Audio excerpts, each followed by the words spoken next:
দাস, তারপরে তার সাথে আরও দুইজন ছাত্রের তারা যারা ইনভলভ ছিল এই কেসের ভেতরে তাদেরকে আমরা চারিপাড়া একটা শ্মশান ঘাটের ভেতরে একটা পরিত্যক্ত ঘরের ভেতরে তারা শেল্টার নিয়েছিল।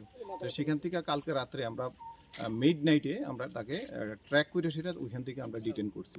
তো ডিটেন করার পরে দিয়া তাকে কন্টিনিউ আজকে সারাদিন আমরা থানাতে নিয়ে আসা যখন ইন্টারোগেশন করলাম, ইন্টারোগেশনের মাধ্যমে সে ব্রেকডাউন হয়েছে অঙ্কুজে কইছে গুলি করছে। তখন তাকে গেলাম হাতিয়ারটা কোথায়, তখন সে কইল যে হাতিয়ারটা আমাকে সুযোগ দিলে, আমাকে যদি সুযোগ দেওয়া হয় আমি হাতিয়ারটা বের করে দিতে পারবো।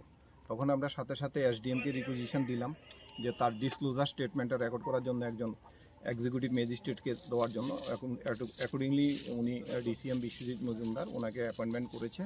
তো করার পরে যে ও ডিসক্লোজার স্টেটমেন্ট দিল এবং তার ডিসক্লোজার স্টেটমেন্ট মূলে আমরা আজকে এখানে এসেছি। আসার সময় আমরা বিশালগড় থানারও সাহায্য চেয়েছি, যে বিশালগড় থানা থেকে বড়বাবুকে বলেছি আমাকে অ্যাসিস্ট্যান্ট করার জন্য। তখন থানার অফিসারও এসেছে। তো এসে সে এখানে তার নেতৃত্বে, তার লিডিংয়ে সে এখান থেকে হাতিয়ারটা বের করে দিয়েছে। এটা আপনারা সবাই দেখুন। কোথায় পেলেন স্যার?